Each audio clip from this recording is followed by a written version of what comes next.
This day in sports history. It's February 12th, and on this day we had an unbelievable comeback in college basketball.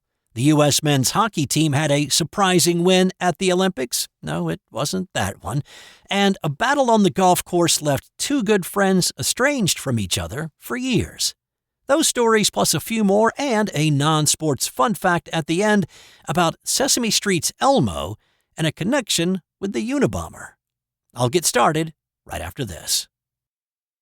This episode is brought to you by the Sterling Soap Company. Sterling Soap is 100% natural and with a variety of bath soaps, shave soaps, beard balm, lotions, cologne, and many more personal care products in a large variety of scents, you're sure to find something that's perfect for you or that special someone in your life. Check them out at sterlingsoap.com.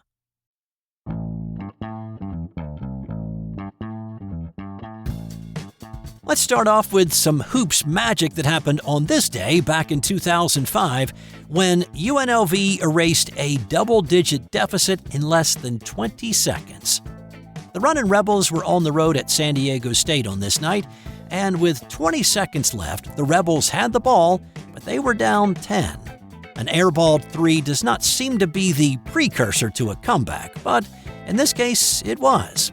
The badly missed shot landed in the hands of Odarte Blankson, and his putback made it an 8-point game with 17.8 seconds left. Still, it was warm up the bus time, pack the bags, and let's get out of here. The announcers had moved on to what was coming up later on for these two, and they kind of put the game in the win column for the Aztecs at this point, as had pretty much everybody in the gym. But then an errant inbound pass gave the Rebels the ball again, and when Blankson fired up a three, he was fouled, stopping the clock and giving the senior 3 freebies, which he made. That made it a 5-point game with 13.6 remaining.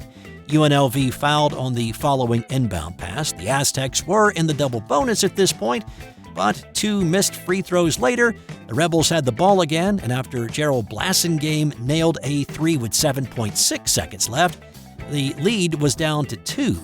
Another foul, and this time San Diego State made 1 of 2, and it was back to a 3-point lead for the Aztecs. All right, a 3 to tie. You got to get a 3.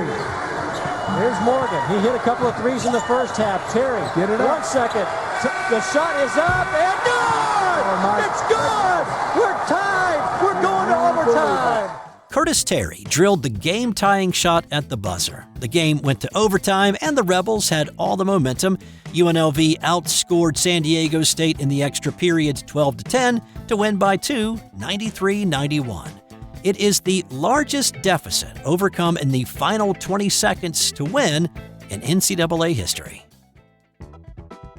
On this day in 1972, the U.S. Olympic hockey team won the silver medal. Now, I probably should qualify that and say, and on this day, the U.S. hockey team beat Poland 6-1. It wasn't until the Soviets beat the Czechs the following day that the U.S. was assured of silver. Now, a couple of things to know first.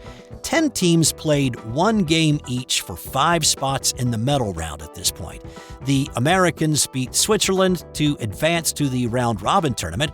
Each team in the winner's bracket played every other team, and the teams with the best records won the medals. There was not a gold medal or a bronze medal game like there is today. Second, Canada did not send a team in '72. Protesting the International Hockey Federation's ruling on not allowing professional players. The Canadians' best all played in the NHL. The Soviets and the Czechs were in essence professionals by every definition, except they just didn't call them pros. So the Americans beat Czechoslovakia, Finland, and Poland, and lost to the Soviets and Sweden to finish 3-2 in the round robin. When the Czechs lost to the Soviets on the 13th, they also had a 3-2 record. But since the U.S. had beaten the Czechs, and despite a huge disparity in goal differential, the Americans took home silver. Similar to the Miracle on Ice in 1980, the U.S. had the youngest team with an average age of 23, and their 5-1 takedown of Czechoslovakia earlier in the tournament was similarly miraculous to the Miracle on Ice win over the Soviets in 1980, but it is largely forgotten. While there are a lot of things still to be decided at the Winter Olympics in Cortina, one thing is certain: there will be a new women's 1500-meter speed skating champion. The Netherlands' Ireen Wüst hung up the skates after winning gold in Beijing in 2022. That followed the gold that she had won in Pyeongchang in 2018. And it was on this day in 2018 when Ireen Wüst made history, winning gold in the 1500-meter women's speed skating event. It marked the first time that a female athlete had won individual gold in 4 Winter Olympics, besting Germany's Claudia Pechstein's 3 straight. Wüst would go on to better her own mark 4 years later in Beijing, winning gold in the 1500-meter event, making her the only woman in either the Summer or Winter Olympics to win individual gold in 5 straight Olympics. On this day in 1940, a golf match damaged the relationship between 2 longtime friends. Ben Hogan and Byron Nelson first met each other as preteens when they both caddied at the Glen Garden Country Club in Fort Worth, Texas. They became friends, and when they both started playing golf, they became rivals that carried on through their pro careers. They first faced off against each other in 1927 in the annual caddy tournament at Glen Garden, and just as he would do many times in his career, Nelson hit a clutch putt to send the match to extra holes, and then sank another one to beat Hogan. When they were both struggling pros, they traveled to tournaments together, sharing costs whenever they could.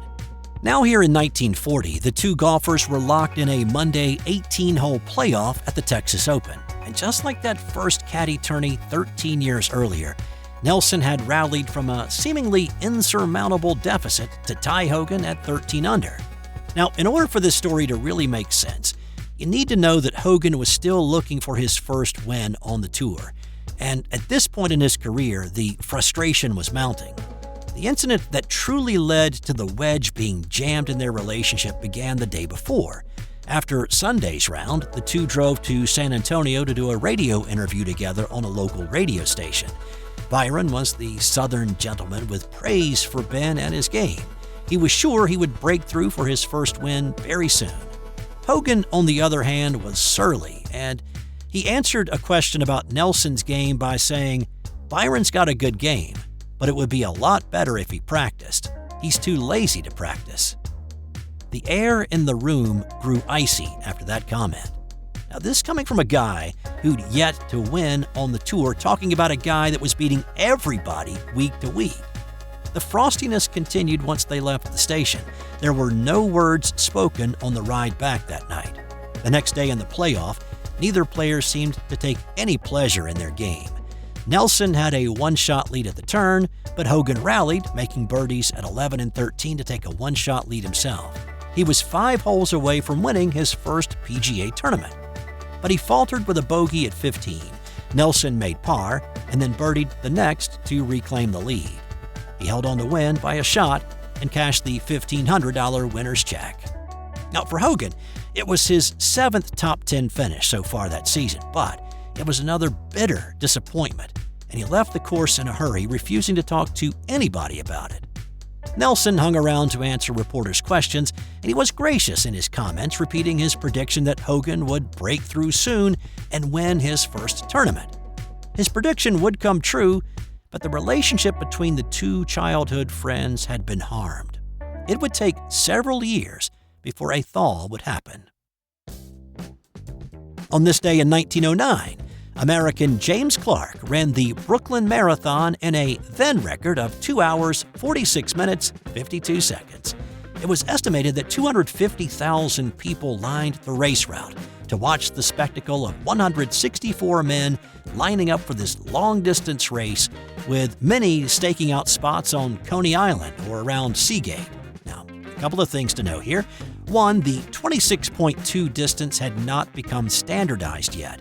That would not happen until 1921. So this race was estimated to be around 24 or 25 miles.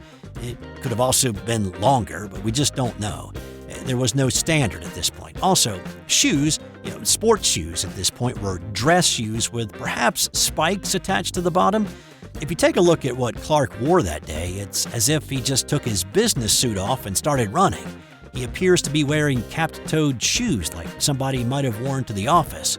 So think about that, running a marathon in dress shoes. Well, the race started and it finished at the 13th Regiment Armory on Sumner Avenue. Once the runners looped around the Seagate and headed back to the armory, it was 8 laps around a track to complete the race. Clark had completed 3 of his 8 laps before the next runner came into the building.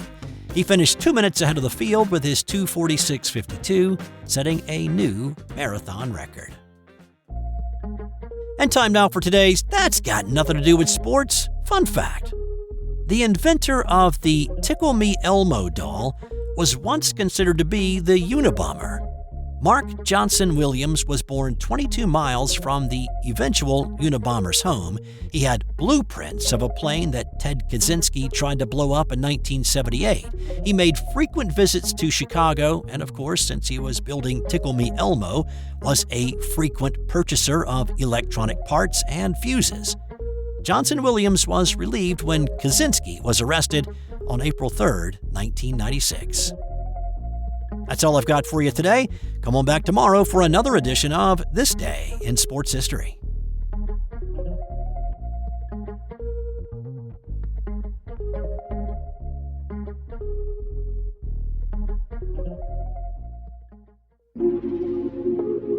This has been an original Thrive Suite production.